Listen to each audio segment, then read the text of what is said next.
I had experiences that I wouldn't wish on anyone. It took a roadside bomb to be ignited underneath me to give me that wake-up call when our mind, our science, our spirituality, and therefore our beingness hits this point. You watch the world change. This is not a men versus women thing. For every man who takes his own life, there's 4 women who've tried. Suicide is not a men's issue or a woman's issue. It's a community issue. Hello, beautiful questers, and a warm welcome to the OneQuest podcast. We are absolutely delighted to have you with us on this journey of learning and self-discovery. Our guests are not just mentors in wellness and self-improvement, they are adventurers at heart, sharing their unique paths and life lessons. If you enjoy our show, please subscribe and share. Your support enables us to feature more amazing guests and deliver impactful conversations. Please note that some episodes may cover sensitive topics like abuse, mental health struggles, and personal challenges.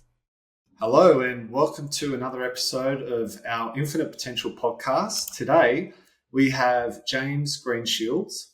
He is a husband of over 20 years and proud father of 2 remarkable women, a former Army officer who experienced a powerful awakening in combat. He's spent the past 15 years guiding others through transformational leadership, co-founder and lead facilitator at Emergent Leaders Foundation. James blends ancient rites of passage and Indigenous wisdom with lived experience from battlefields, boardrooms, and elite sport.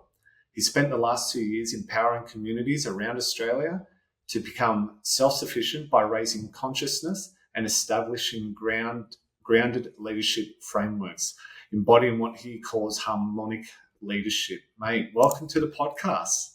G'day, guys. Thanks for having me. Thank you so much for jumping in. And that's probably the briefest intro for what I'm sure you have a lot of experience to share with us today. I was actually getting a little bit bored with it myself, but yeah, I've been around the traps a bit.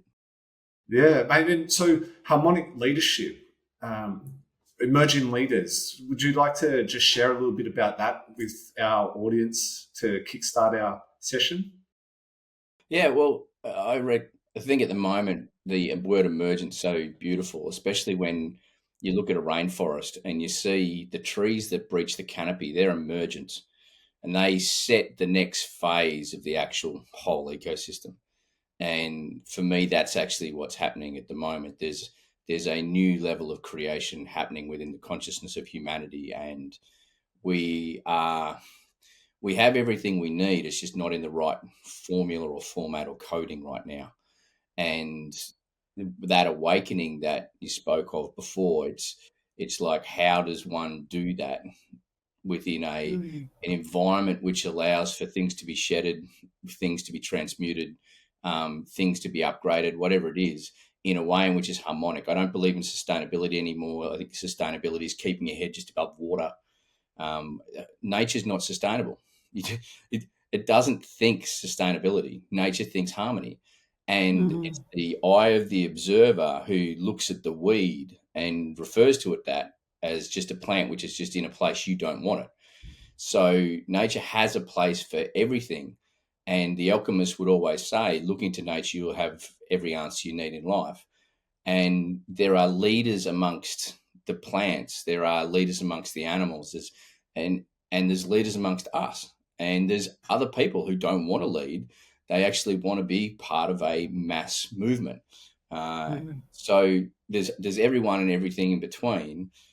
Doing things in harmony allows things to hit their best resonant form. It's fascinating. Do you find that, is this something that's important to you because of what you've seen in your past where there's been so much disharmony? I know you've come from sort of a military and a combat background. Do you think that's sort of where you notice that there was that, I guess it's really just disharmony, isn't it? It's really funny. I saw both harmony at a level that it's hard to understand. And I saw disharmony. I saw incredible professionalism. I saw dysfunction. There's a thing called the law of polarity, one of the ancient laws about a thing called hermeticism, and it talks about these poles. And I was birthed for 17 years straight out of school, 17 years an army officer. I was birthed into a hugely polarizing climate. I had soldiers that were absolutely amazing, like true gems to actually work with, and hell to work with, all at once at times. I had experiences that I wouldn't wish on anyone, and I had experiences which I'm so honored to be gifted, like very, very unique experiences. So, yeah, I suppose that environment, because it could be called a very polarizing environment. It was a great birthing ground for, a lot of the destruction within me. I needed to die post the military. I went suicidal with post traumatic stress and depression after being hit by a roadside bomb, and I had to I had to let go and burn the parts of me that were functioning because of everyone else's desires, everyone else's expectations, and my need for that external energy and validation, so that I would know who I was, and I'd have some form of, say, stability, and recognition required for me to operate in the outside world. And so that had to die. And it took a roadside bomb to be ignited underneath me, to the fourth best day of my life, hands down, to Wow. give me that wake up call, so that I could go to the point of, like, choosing in that moment to stop killing myself, like stop taking the next action, which was going to be death. And the moment that actually that happened, I tell the story regularly. It was a seed my father sowed 30 years before, when we were feeding a mob of Angus cattle out, and he's just made this grand gesture to the bush, and he said, "There's my God." Now, my father was a Vietnam vet. He was a priest, a farmer, a chaplain to the army, police, country fire authority, and he was an amazing individual to live under the shadow of for quite some time. But I didn't understand what he just said. That made no sense to the 8-year-old me. But then he looked me in the eyes. He said, "You got to go and find your own." And the day I was just about to take my own life, that story, that moment in time dropped into my head, that seed. I always say leaders sow seeds. And there's an ancient sage saying which says, wise is the person who plants the seed knowing they'll never sit under the shade of the tree. And for me, that's very deep service, love orientated leadership. And when I remembered that, I just went, "Oh my God, I haven't done everything I need to do before I leave," and that was to find myself and go on this journey that Dad had told me, find my God, because I disconnected from that aspect of divinity very quickly in the military. So that started a very eclectic, journey, where I've been in medicine circles in the Arizona desert. I've been deep in the jungles of Kalimantan with Indonesian indigenous people, taking them back to 3,000-year-old burial caves. I've sat with elders here in this country, in this land. I've done a lot of different things in the 15 years post service, which have, I suppose, been distilled into this thing that I refer to, or this methodology I refer to as harmonic leadership. So I love the approach to looking at how nature functions, because it truly is like such a wonderful way to look at a system with biodiversity, the way that has established itself to be able to survive, as you've given us that example. But yeah, so through your awakening and the formation of your harmonic leadership, is that when you started pinning things to nature and using these analogies, or were you doing that beforehand through the military or growing up with your father, who was obviously helping you see things differently? It's been a life journey. I've always loved the land. I grew up on 2,000 acres in a sheep and cattle farm. The dad was a dad was he was a spiritual priest. He never forced his religion onto me. Mm-hmm. Hence the story. But for instance, he taught me how to kill a sheep at the age of 10. Well, actually, in the lead up, I was killing on my own by the age of 10. And he was very, very calculated. You did it a specific way. You were very, very aware of your surroundings. You made sure the other sheep were taken well away. There was a lot of care and precision to it. And it was a very clean kill. And that's why it took me some time to get to the place where I could actually do the maneuvers to actually do that really quickly. But I had a conscience problem for 2 weeks afterwards. Always had that conscience problem every time I killed. And, we were doing it probably once, twice a month, because it was also part of our labourers' salary was half a sheep. So I didn't understand it literally until I saw Avatar, I kid you not, the movie by James Cameron. And that when Jake Sully goes into that initiation process where he's been taken through by the divine feminine played as Natiri, and he finds himself back, and she said, and he does a clean kill. He's communing with the spirit of the animal. And that was actually my big issue. I didn't commune with the spirit. And so I still was, the conscience problem was actually grief. So I was grieving the spirit. And so, the meat tasted absolutely beautiful because it was home killed meat.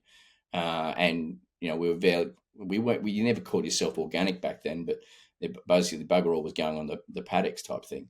But there's that critical element of the conscious communing between spirit, which is best surmised by the rite of passage by the Torres Strait Islanders, who, for them, the young man will build a canoe and go out into the ocean, and he'll be out there for however long, and his spirit communes with the spirit of the dugong, their totem.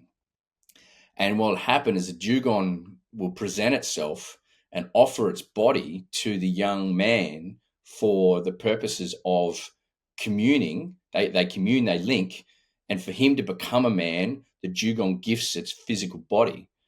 And part of killing and then bringing the dugong back, the tribe then celebrates it, but the dugong must be ingested, because the ingesting of the energy brings it into the being of not just the young man, but also the tribe. So there's an incredible sanctification of the whole process.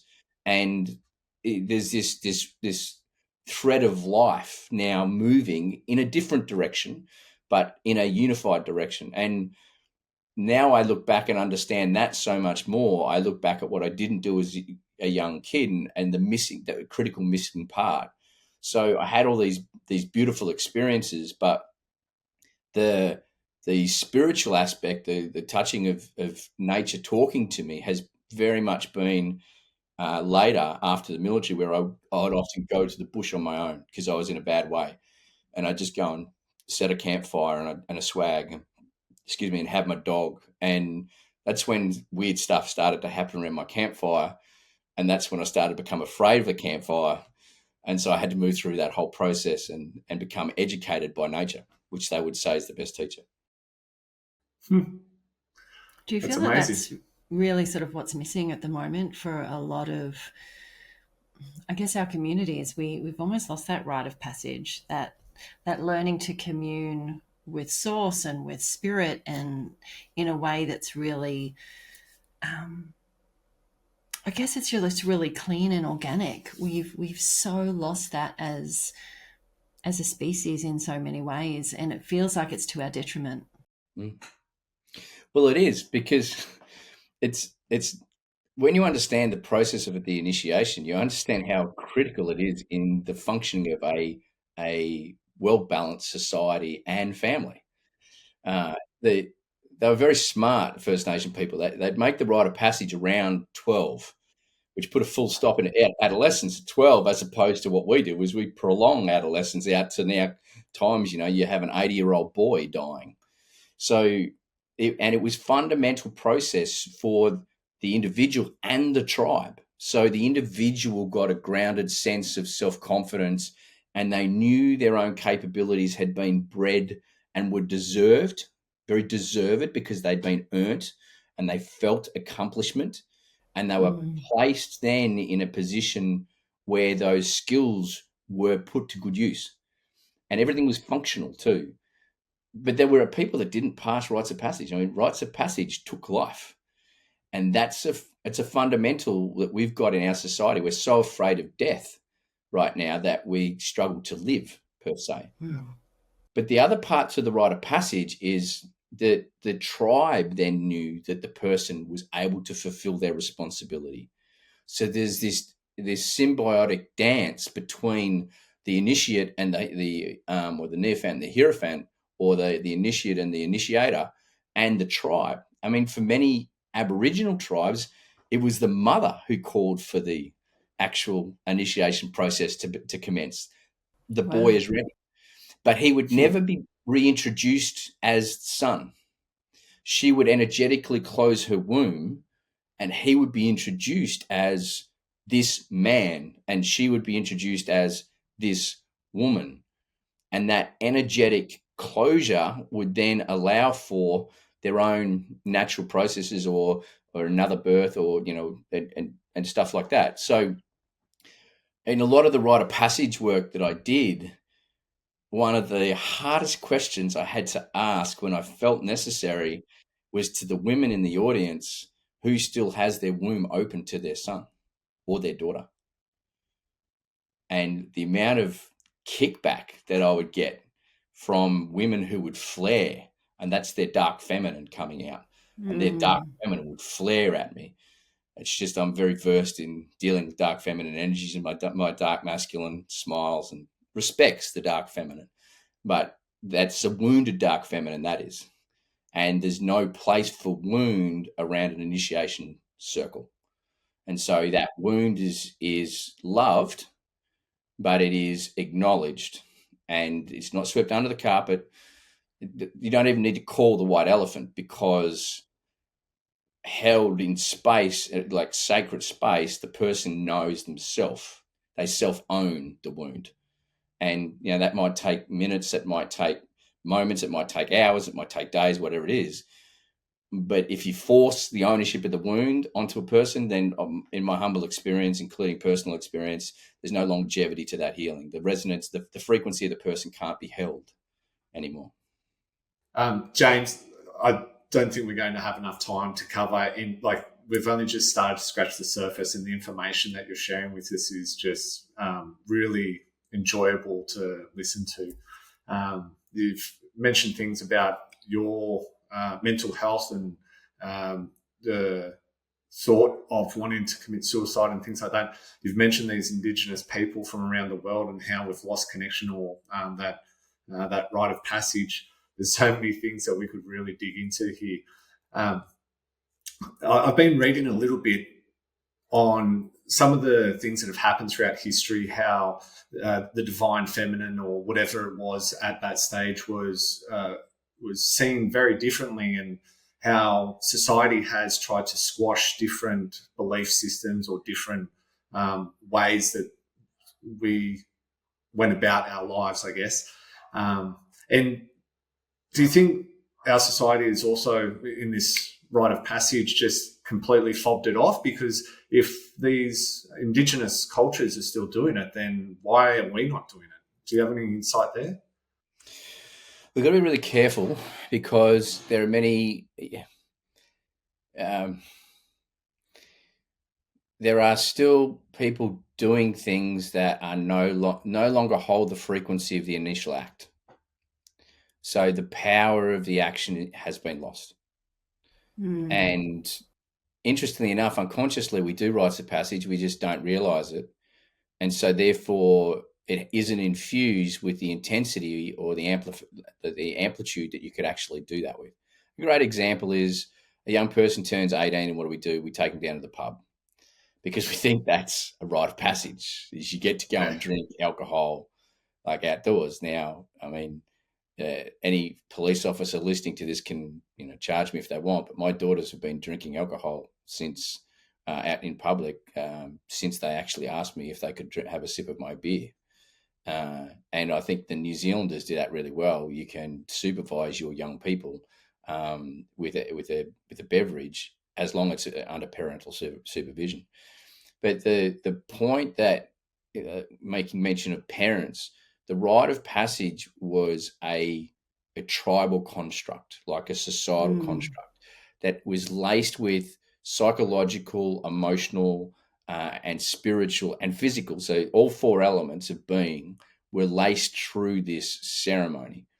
And it was the power of everything that was infused into the ceremony that gave it the potency that it did.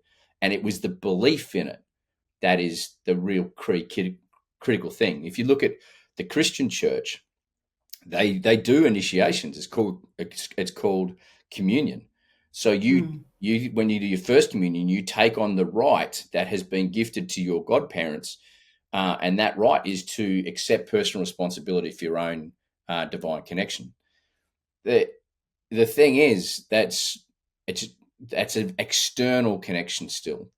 In spirituality, religion, etc., there is the exoteric, the external, i.e., God is out there and the deities are out there, or there's the esoteric, which is God is internal. Interestingly enough, the earliest Christians are called the Gnostics, and they didn't believe Christ came to wash away sin. They believed he came to wash away ignorance. And they believe the second coming of Christ is that initiation, which is the birth of Christ consciousness within the human being, which is very similar to a lot of Eastern philosophies, which invoke deities as opposed to call upon deities. Again, if you call upon a deity, that's an exoteric thing. If you invoke, it's an esoteric thing. And so the divine feminine has been squatted. You can actually trace it back to the inversion of all the myths to about 2,500 years ago. The Bible did it, and then even Greek mythology did it with Zeus killing Typhon, the son of Gaia, the earth. And so the Typhon was the serpent. And so that's then putting the I'll use the term cautiously, the patriarchal supremacy with it over top of the myth. And so the matriarchal aspect gets pushed down. And so the masculine sits high and the feminine starts to try and find out where she was. Whereas before that, it was actually inverted. The feminine was very high in its premise within the myth. And like, we've got to make sure we also understand manhood, feminine, and your audience probably already all over this like a rash. But there's a distinction between manhood and masculinity, and womanhood and femininity. And one of the issues that we forget, by not making that distinction, you actually dismiss the power of what masculinity truly is, be that as a woman or a man, and what femininity truly is, be that as a woman or as a man. And they're not competitive in nature. They're complementary. Go back to Catherine's point about nature, etc. And if we forget that they're complementary, then we can never have what's called hieros gamos, the divine union, which is, by the way, spoken of in the Gospel of Philip, which is it's not a Catonic gospel because it was cut out. It's one of the Nag Hammadi texts that was found back in 1945 in the Egyptian deserts. So, but it talks of the bridal chamber, which is this hieros gamos, this union of the internal divine feminine and divine masculine, which then gives the person the hermaphrodite, which is not the external fact that I have a penis and a vagina. It is the connection of the energies of the divine masculine and the divine feminine coming within myself. And back in the day, like young men were taken into these temples by sacred prostitutes and initiated in the sexual ways to understand their sexual energy before they dared consummate with their wife to be. And that's what the engagement period was. You were educated in sexual energy, so you didn't feast on her energy. You actually entrained and you resonated, hence the spiral or the Kundalini awakening, as some people would call it, where that would happen in direct connection with your partner in the external world. So without realizing that, what we've done is gone to the imbalanced masculine, which is to say compete against. And unfortunately, what we've done is swayed opposite to that, which is the pole, the law of polarity again. We've gone, no, there should be no competition. No, there should always be competition. there should be competition with, and that's done in love. It's done in love of the competition. It's done in love of the competitor. It's done in love of mastering the skill in which I am now asking you to compete with me so I can upgrade myself, and together the actual product of our competition will be so much richer. It's the true essence of divine competition. And so when we realize that, we won't throw the baby out with the bathwater and go, we can't, everyone should get a medal. No, not everyone should get a medal. It's wrong, because actually, James, there is no right or wrong. So how about you neutralize that word and just go, it just doesn't necessarily help or get us to a balanced place, would be a better way of putting it. So yes, Steph, you're dead right. It's not just the squashing which occurred and the flipping of the myths, but it's then the downplaying in so many different mythologies that have taken us away from the understanding, not just of the divine feminine, but if we can't understand the divine feminine, we can't understand the divine masculine in its truest sense. So everyone loses out. Absolutely. So in that, what do you believe modern masculinity is really being called to transform into right now? You mentioned rites of passage. We sort of lost so much of that, and yet, there's such a call for men's vitality and really kind of empowering men again. What do you feel that we need to do to help support that as a community and as a as a culture, really? I'm actually writing a piece on this at the moment, and it's all around the need for distinction between manhood and masculinity. And if we don't, we disempower individuals, and we disempower. How can you disempower another when realistically the only person who can disempower is myself? Well, we create a construct within society where a person is moved away from the true essence of what's available. Manhood is the expression of me being a man because I have male genitalia. And when you go deep into the energetics of your whole body, every single aspect of your body has a consciousness. And so, literally, because we haven't understood consciousness, we've completely, we've now made the sexual act profane instead of sacred. And interestingly enough, the word sacrifice means to bring back the sacred. So in essence, there's a sacrifice that has to be made right now in sexual union. And that sacrifice is actually allowing that old profanity to be transmuted to become to the sacred, and watch your union then change very, very distinctly differently. But the sacrifice is far more than I've just played out or just talked about. The sacrifice then means like your codependency, your habits that you've got within each other that are linked to your identity, your habits that you've developed about your varying relationships, be that with children, be that with everyone else.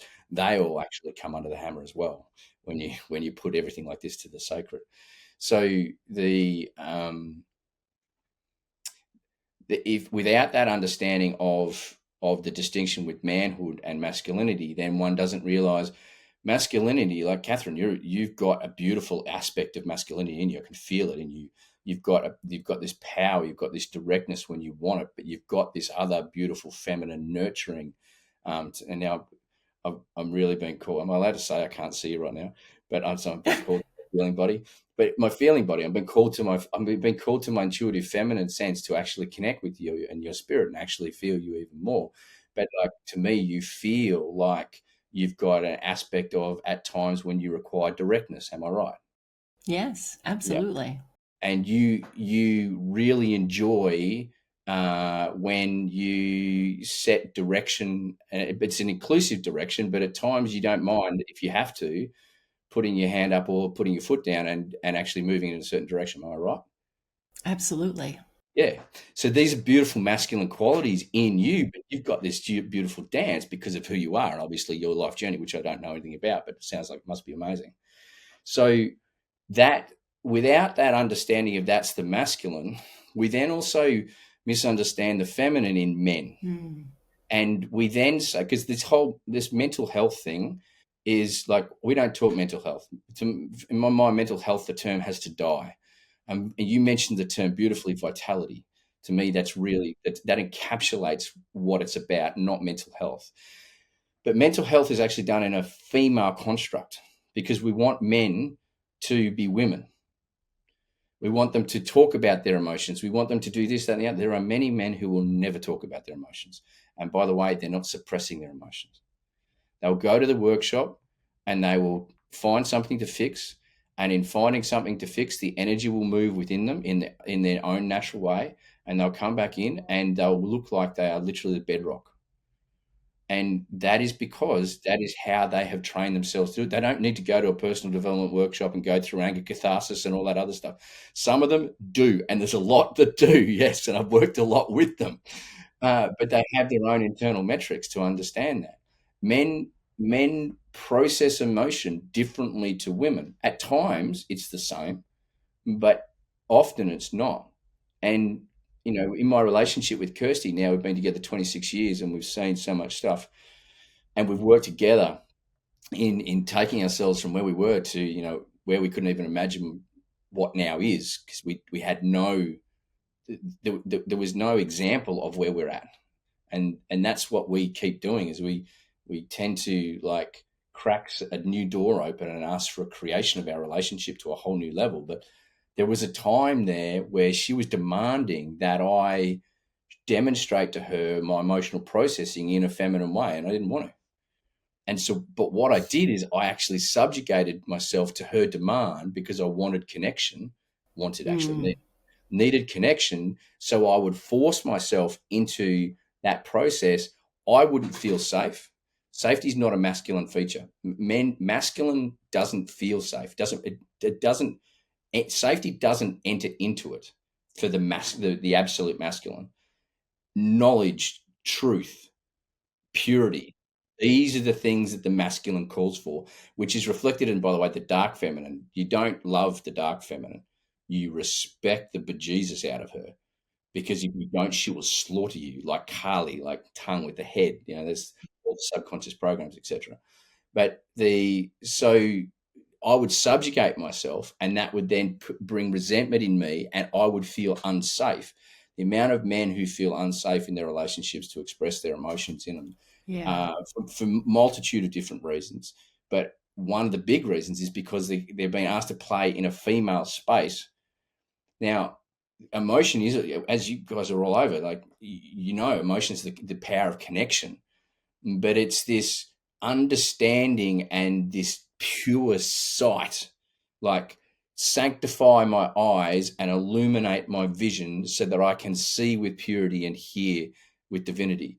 Like when I'm in relationship with you, so that I'm not masked by my need for identity, my need for other certainty, whatever it is, I'm allowed to see pure. And in that form of relationship, like anything literally is possible.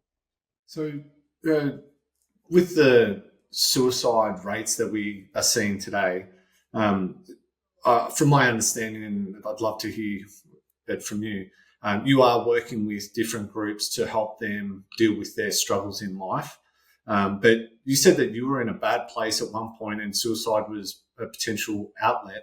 We're seeing a lot of suicide still. And what was it that happened that helped you stay in this space? And have you gone back to a dark place since you felt that initial need or consideration for suicide? Have you gone back there in a bad way, or have you stayed up and up since because you decided to change your trajectory and just keep working on your well-being? Brother, that is such a multi-tiered, beautiful question. Have you got another podcast? We could just address that one question in the next recording. Just quickly, like a lot of the work that I do at the moment is in communities and organizations, helping them become emotionally literate and develop their own organic processes to be able to lead people through this place. First Nation people don't believe in adverse mental conditions. They believe in a spiritual awakening waiting to happen, which is one of the reasons why mental health doesn't have they're trying to bring the moral component in, and the moral component is a spiritual aspect. But one of the issues is because of the legacy we've currently got about perception towards religion and how it's so divisive, it actually separates some of the fundamental healing that occurs. So what happened is I sought help, and I then went suicidal, and it's actually quite natural, because what happens is there's about, on average, is about 63% of men who take their life have actually put their hand up before, gone and sought help. So now, this is not a men versus women thing. For every man who takes his own life, there's 4 women who've tried. Suicide is not a men's issue or a woman's issue; it's a community issue. Yeah. It's like crime is not a police issue. Crime is a community issue. So the reason why we get no traction in these things, we put so much money into it, we have more clinicians than ever before, is because you're dealing with the wrong question fundamentally. So the reason why suicide is actually the end state. Suicide doesn't kill anyone.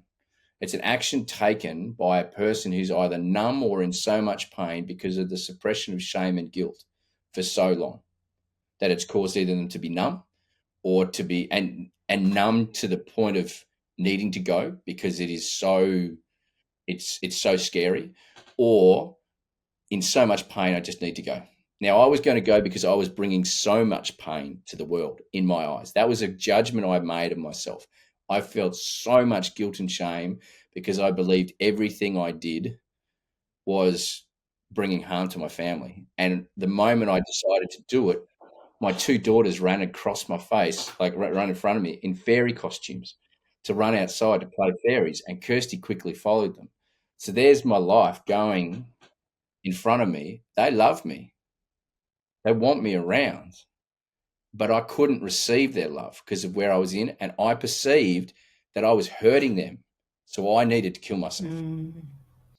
So what happened then, and the reason why I perceived that I was hurting them is because my self-awareness went up when I got help. So my self-awareness went up and my self-trust went down because of the shame and guilt that started to really get activated. And that goes for a period of time until self-judgment decreases to the point where shame and guilt are not being as prolific. And then after a period, you can start building your self-trust back up. And interestingly enough, if your self-awareness has been at this angle, as soon as your self-trust starts to come up and meet it, your self-awareness will skyrocket, because you'll hold your self-awareness at a certain level because you only have a capacity to deal with because of your low level of self-trust. And so that self-judgment, self-critique, self-flagellation, which interestingly enough happens a lot with people that would normally be called humble people. Humility, the shadow side of humility is self-flagellation, self-judgment. So that will often happen quite regularly. So the person needs to move through that. And I was going emotionally, doing a lot of work. I was, went deep into my anger, my sadness, a huge amount of sadness from so many unprocessed things. My father had died 9 years before I went into post-traumatic stress. 5 years before I went into post-traumatic stress. I never processed that. I didn't know how to. I was the alpha of the family, all this expectation on my shoulders, lots of other things went on. It's just being unprocessed because I was emotionally illiterate. I thought it was fired up, pissed off, shattered, and numb, and that's the emotions I thought. And then I found out they weren't emotions. I went, bugger, now I'm up. So wow. That has to continue. And then psychologically, one reframes the story that's happening and detaches one's identity from the story. That's quite critical. And that can get a person to a place where you've recovered.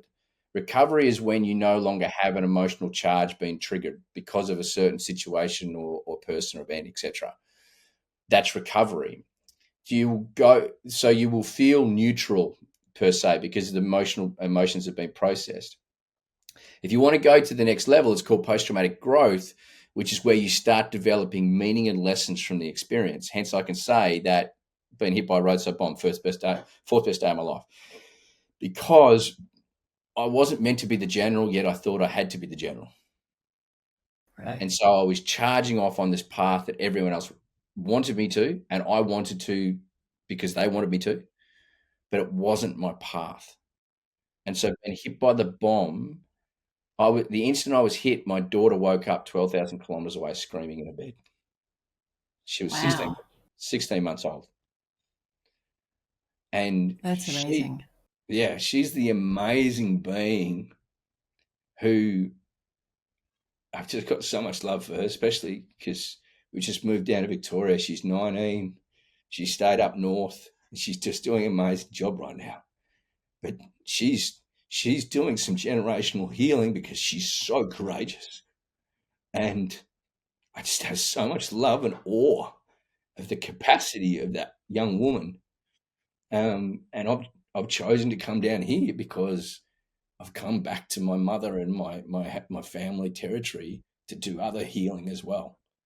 And it's my choice to be here. I love Beautiful. that young woman so much.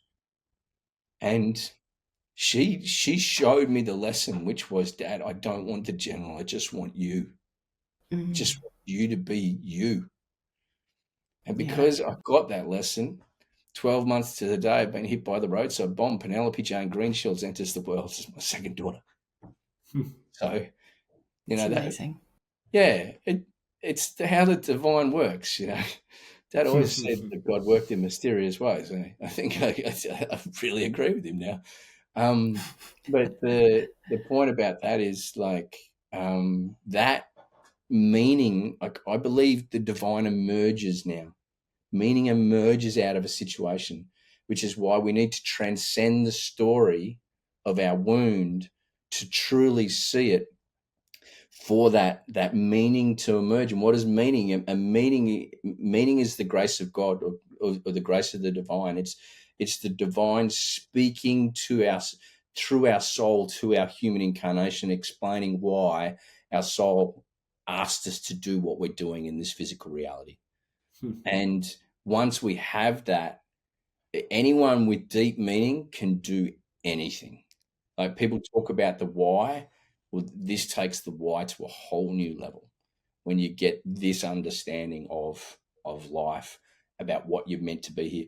But go back to one of your earlier questions. We've lost the meaning of life. If you ask a 7-year-old boy to do something they don't understand why you're asking to do, what chance have you actually got for them to actually do what you're asking? Mm. Barclays. So, what's the difference between asking that of a 7-year-old who doesn't know why he's doing it and asking that of an adult who no longer understands why they're living life? So true. That's just incredible insight into your experiences, James, and so raw and vulnerable. It's such a beautiful share that you've just given. It's just it's almost beyond fathom how we can be in the depths of pain and suffering, and yet we get given this lifeline, this new path, this new breadcrumb and new opening. And it can shift everything. Your whole life can spin on a dime in a moment. And sometimes that moment of clarity, it just hits you like a lightning bolt. And it's no matter how many times it happens, it always is a surprise and a shock because you think, oh, I thought you'd forgotten about me almost. We kind Mm. of lose faith in the universe that it's guiding us all the time. And it's Mm. so beautiful to hear that that's something that you've really felt in your life. And like that amazing healing journey that you've been going on. And of course, it's always a work in progress. How has those experiences in your healing journey sort of helped you be able to support others on their journeys going through their trauma and grief and transformation? Do you feel as though that's kind of given you, I guess, it inside understanding really of the depths of you know some people's emotional baggage in some ways? Catherine, this is a very pertinent point. Go back to the point about when you go through the initiation, a critical aspect is that you are welcomed home by the tribe and you are given a position that utilizes everything from your initiation. Well, what happens if there isn't actually anything such thing as trauma? What happens if there isn't such thing as healing per se, but Mm, evolution, I love where that. we're going on an evolutionary spiral, and this thing we call healing is actually just a natural function. It's not the center of the universe per se. It's a critical aspect of the evolutionary journey. If that's the case, then I'll always be healing, but I won't focus on the healing. Because if I focus on the healing, I'm actually by default focusing on the wound, Yeah. which therefore means as a healer, they so often will find a wound for them to heal. Because when a person identifies themselves in any way, a carpenter needs a house to be a carpenter. So they will find a place to build a house. A healer that needs to be a healer will find a person that they perceive as, and often it's called broken. No one's ever broken. Everyone's out of balance. The priorities within their system have gone into a different way of operating.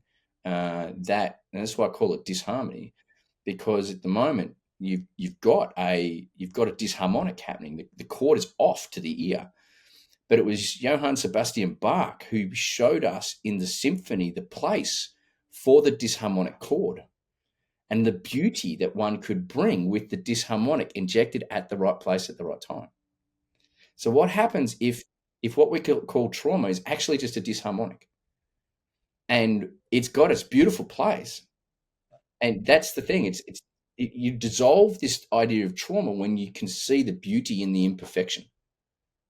And that's why I look back at, I'm going through a lot of stuff at the moment, just because I've really asked myself, and by virtue of that, my family, to really upgrade even further at a rapid rate of knots. And people are probably feeling a lot of energy cosmically at the moment going on downtown. It's intense, don't flick on the news, please. But people do, you notice it there. Social media for you, so you get that externally. Well, that's it's a fractal and it's a reflection. So it's obviously going on internally. Why? Because we've been asked to actually upgrade and intensify this evolutionary process, in my opinion. So the journeys that I've gone on, like I'd forgotten what skills I had. And when I realized that I have the ability to empathize, I can tune into people, and it's not just with my mirror neurons in my brain. I'm doing a far deeper tune in to a person, but there is a sacredness to that, and I can't abuse that. I can't overuse it. I've got to be very careful about that. So I've had to master myself in doing that specifically as well. And that's all come because of my own personal journey. And actually, I started this whole thing because people started to come to me and say, "Hey, James, can you help me?" And I'd actually respond by going, "Hey, dude, have you seen what crap I'm going through, man? Like, really? You want my help?" And that's actually why, because you seem to be navigating it really well for a lot of shit that you're going through. And I say, "Well, thanks for that last comment, mate." So, and that's when I realized there was the new calling, which is that I go back to that point about meaning and Mm. emergence. The emergence is also for the next phase of my life, utilizing these talents, skills, and attributes, in which have been honed and refined in the cauldron of life. So I guess with we tend to touch on similar topics in these podcasts, which is great. I love it. But it seems like if someone is not living a conscious life, if they're not working on themselves in some way, they might just meander through this thing, this existence in this physical form, and not really ever realize, oh, there's opportunity for more. I can upgrade, I can live life in a different way and feel more full or, complete, whatever that might be. So is that part of the problem? Like, I need to live a more conscious life, so therefore I need to have some awareness. I need to look into what I'm doing or what I'm not actually doing, because I'm just numb, I guess, is one way to say it. There's an element of that, don't you think, that people need to wake up and make the conscious choice to change their environment and their situation? No, my humble opinion is no. Have you ever read a Okay. book? a book by Herman Hesse called Siddhartha. It's an interesting book. It's fairly short too, so it's pretty cool. It's called Siddhartha Yeah. by Herman Hesse, and it actually it gives a beautiful story to what you've actually said. I used to think there was a lot of people that I developed this hashtag BIC, BIC, blissfully Mhm. ignorantly compliant, and I used to get angry at these BICs. And why can't you see what I can? And in 15 years, I didn't wake up in COVID. I woke up when we realized as a command team in Iraq, we'd been lied to about why we were deployed. And I had all my 110 soldiers looking at me. I knew their families. I knew their sons. And the guy who, Marcelo Pullen, my driver, 20 years of age, almost didn't see his daughter that had just been born when he was deployed because of my decision to actually move down to an incident site, which actually caused the bomb to detonate. Bo Byers, my gunner, he's now got two young men and a wife. He's still in the military, but he almost died that day. And for what? You don't sleep any safer that I almost died in Iraq. That's actually an international relations fact. I studied international relations to the master's level. I'm very highly educated in the ways of the military and military science, etc., which is why the military wanted me to stay in. I went down many rabbit warrens afterwards. And so I'm very educated in a lot of things. And I say educated, I don't say use other words. I initially got angry and I believed we really desperately need to change. But then what I did one day, I literally, again, in the outback, we were traveling as a family in a camper trailer around Australia in 2014. I'm sitting there having a cup of tea and this incredibly long coal train came past me, about 90 odd carriages. And it was like, by, a third of the way in, I am fuming. How can we be doing this? And people in the cities don't realize you probably can't go more than 100 kilometers in Australia without hitting a mine of some description. It is fascinating the amount we're actually turning over on the soil and removing without any gifting. And I was really angry. And then all of a sudden, towards about the last third of the train, this this energy just shifted over me, and this knowledge just came. If I didn't want it, it wouldn't be here. Mm. You're speaking. And so I realized I don't regret being hit by a roadside bomb. I don't regret being bullied extensively in the military in my younger years. Uh, I don't regret anything about going to war, almost dying, and leaving a widow and a fatherless child. I don't regret any of that. Matter of fact, you know, you said that I could, Steph, you specifically said I could go woo-woo because Catherine's here on the phone. Okay. So, Go, mate. Go. I boarded the plane deploying to Iraq on a timeline to die on the 23rd of April 2007. I actually wasn't coming home. That timeline shifted 2.5 months into my tour. The longest story, probably for another time, and a glass of red wine. But the point was, what it did is it shifted my timeline, not so much that I didn't get hit by the bomb, but it stopped me dying. And so, does that mean to say the bomb's a bad thing? Does that mean to say that, me deploying overseas is a bad thing, etc.? When we judge good and bad, we destroy the vision that we see, because we've eaten from the fruit of the knowledge of good and evil, which the tree of the knowledge is about shame and guilt. And what's the tree of knowledge about? Tree of knowledge, not just knowledge, but it's of good and evil. How do I separate good and evil? I put judgment in the middle, which is an observer, which calls that evil and that good. But hold on, Exactly. Christ would not have actually become enlightened without the presence of the devil or Satan, or Lucifer, if you want to call him that, which is the light bearer or light bringer, in the desert, asking him those three pivotal questions. And Buddha, under the Bodhi tree, got a very, very similar experience with the actual Buddhist deity of the Satan equivalent. Every enlightened being has had that experience of enlightenment because they've seen the evil in themselves. And I've done some really deep spiritual work with some Indigenous elders, and and worked with energies on this planet and energies on this continent, because this continent is so fundamental to the evolution of human consciousness. And I can categorically say that there is incredible nefarious energy out there, but every time I've stood in front of it, lacked and removed all judgment from my space. I did not stand in love. I stood in presence and complete presence and non-judgment. And I asked that evil why it was here. Is it meant to be here? And it was always out of place. It's energy out of place. So I've given it an option. Do you want to return to your home place?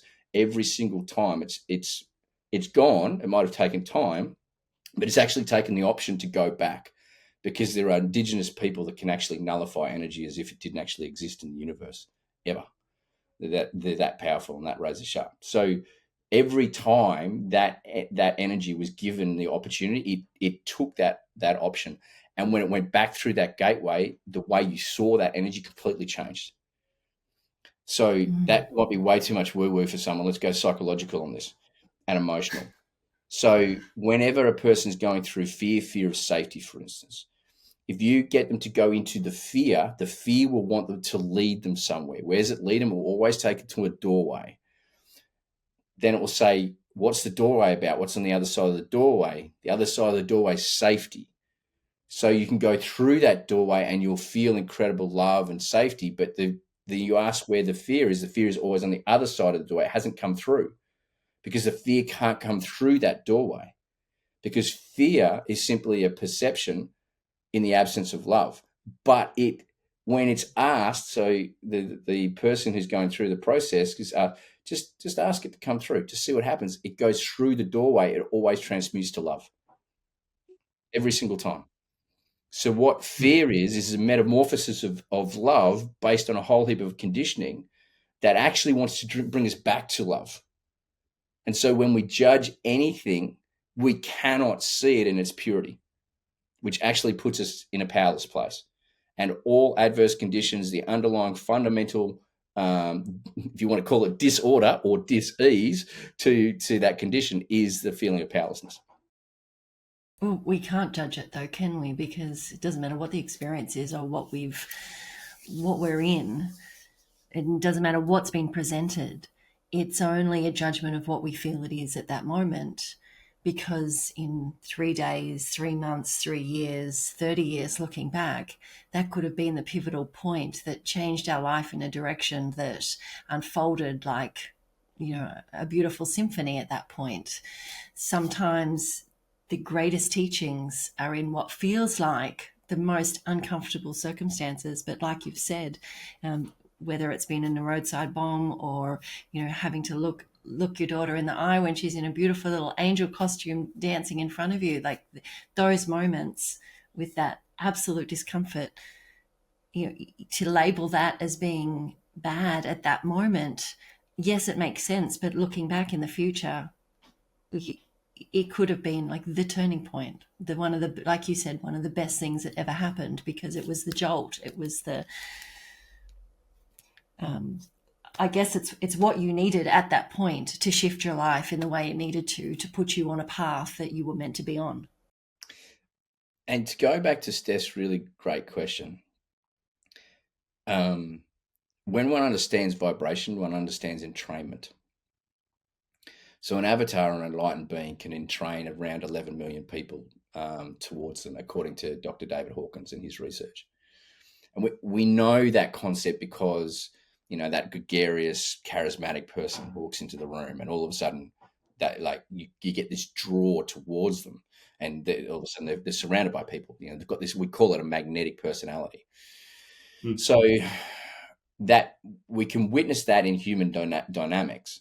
The law of Hermeticism, called the law of gender, which is number 7, talks at even further detail about how the mechanics of that all happen and how it can be utilized for or against varying things. But the point is, it comes to Steph's point, does everyone need to get off your ass, get off the couch and go? Well, some people, their actual reason for being in humanity right now is to sit on the couch.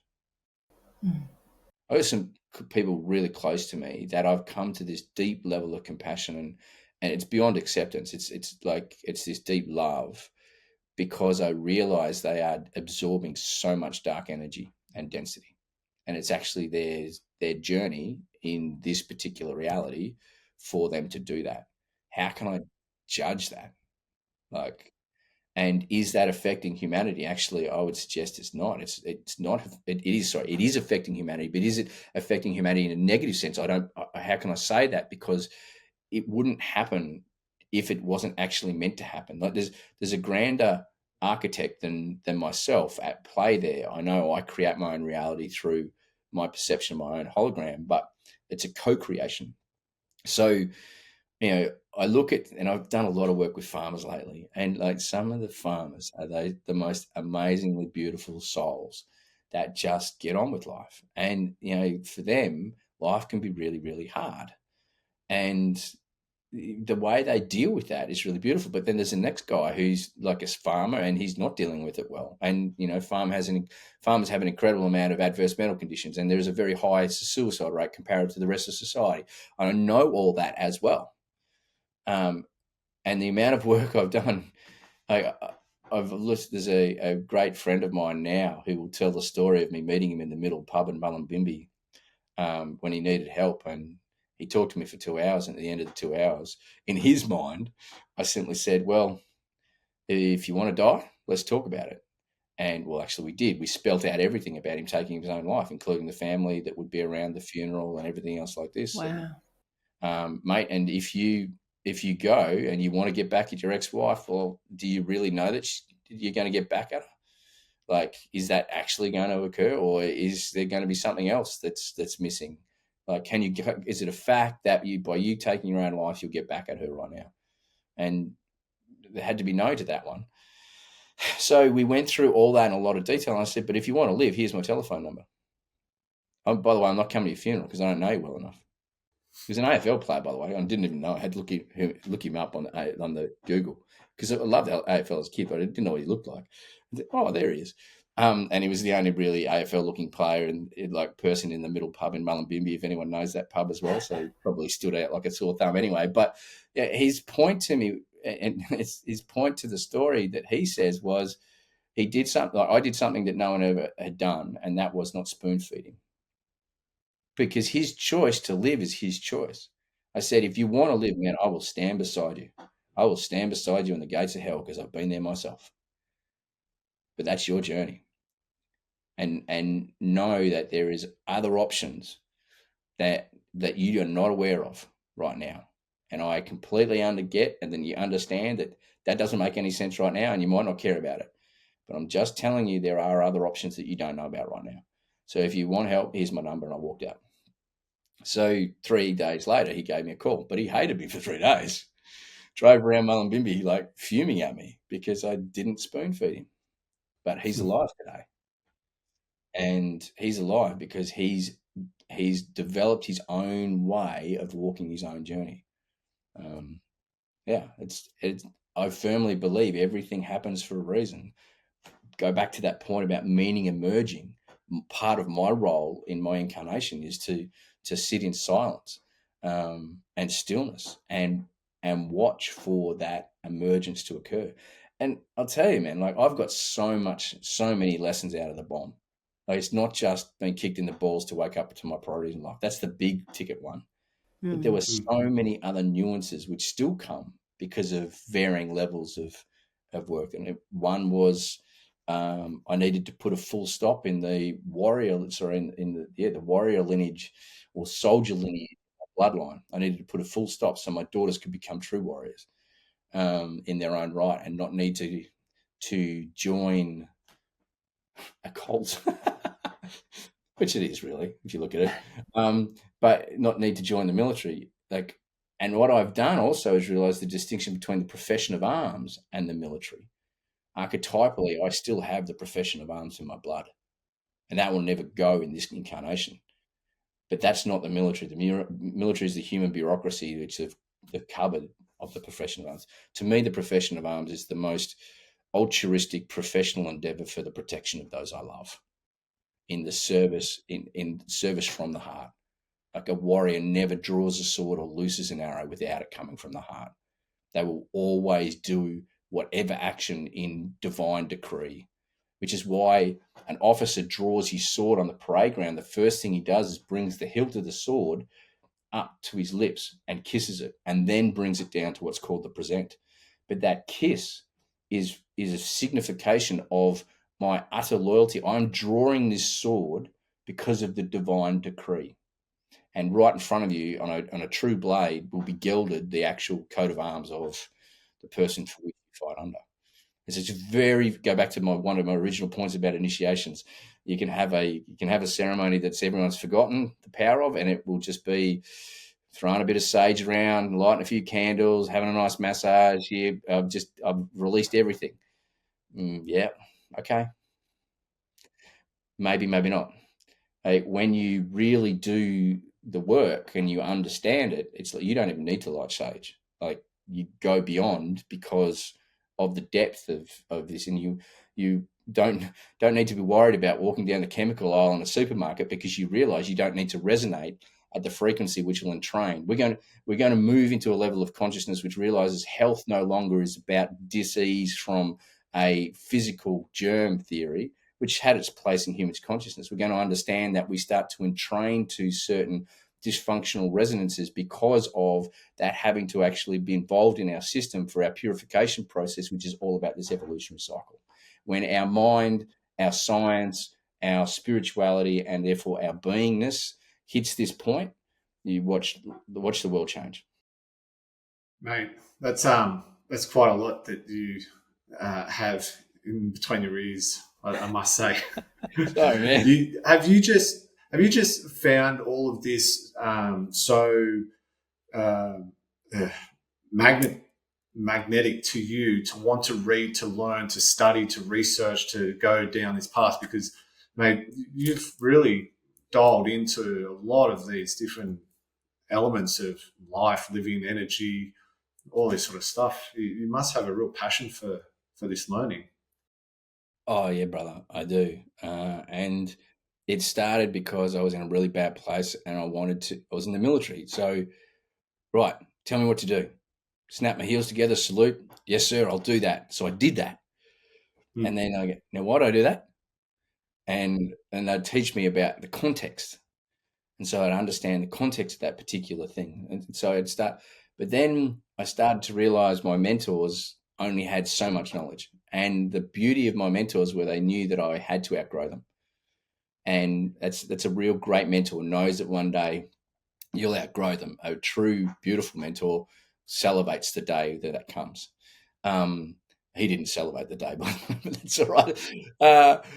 Like he opened enough questions for me to just go, and so I'd read a book, and then I'd look at the footnotes, and I'd look at the bibliography, and then that would be the next book, and that would be the next article, and I had an incessant need because I had a real search for me. But then I actually worked out I'm searching too much. I need to stop, pause, go silent, and explore, because the explorer sees so much more in life than the searcher does. And so that's when balance started to come to my ingestion of knowledge. For a bit there, my identity became associated with the need to know the answer, and that was all about my need to find a place in the tribe and be accepted by the tribe. And then upon letting that go, that made another jump in my evolution as well, going through that as well. But yeah, the reason why I have such a good memory in this space is because you're dead right. I love dancing with the divine in whatever way that I'm meant to in that day. Dance with the divine. Yeah, it's beautiful. It is. I love it. I love it. It's so many different arenas in your life and so many amazing experiences that have culminated in this incredible legacy that you're cultivating right now, and the support that you're able to give to, all of those, beautiful communities that you're working with. What a gift that you can give them that. Thank you. Appreciate that. And just out of curiosity, because you work with so many different groups, communities, the conversation around energy, I really, really enjoy this the energy of others, the language, the conversation, the topics, the connection, universal energy, global energy. Are there people that you meet and speak with who just aren't familiar with this? Are there those who find it as a new concept that there's this energetic force around us, ourselves, our being, frequency, energy, all these different energies? Are there people that are still just scratching their head like, what are you talking about, James? There are. Yeah. And so therefore the gift of having so many different experiences coming from varied backgrounds is that I can speak multiple languages. Mm. And I think it's really important that early on in my healing journey, a very deep image of Moses got brought to me, and I've just hit it. This is my purpose. Like, I am the bridge for so many, and I had to allow myself to be trodden on to understand what it is to support. I had to understand what it is not to know to understand what it is to know. I have to realize that in part I may or may not get to see the promised land, but that's not what I'm here for per se. It's, if I do, I do. If I don't, I don't. But I've actually touched the promised land many times in my life.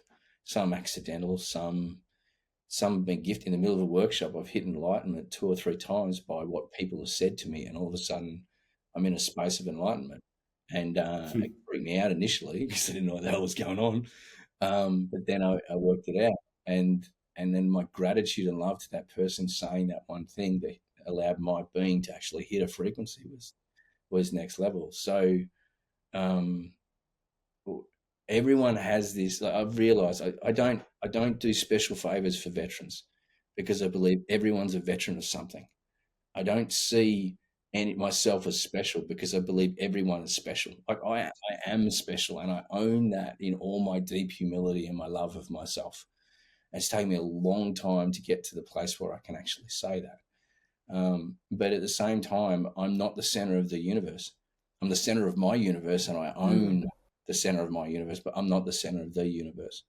And you guys are beautiful people doing what you're doing and gifting this, the whole concept, the platform and everything. It's not just the platform, it's the energy, it's the information, it's the bonding, it's the connection to everyone that you touch. Like, there's a huge story, and we talked about my story today, but equally we could flick this camera around and talk about both your stories to equal depth, etc. Everyone is special and has the specialty comes when a person truly owns that from the inside out, in my humble opinion.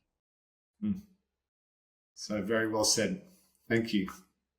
It's been so beautiful to have you on today. I've thoroughly enjoyed our conversation, and just the depth that you're happy to go to and that you're comfortable exploring is really refreshing.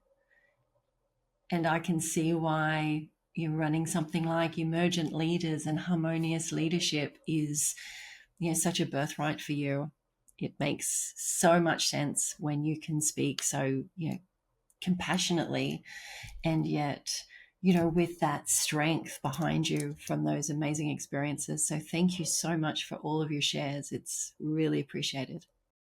Well, thank you so much for having me on and allowing me to actually fulfill my purpose, which is to share. So I really, truly appreciate the efforts that you both have and what you both do. Thank you.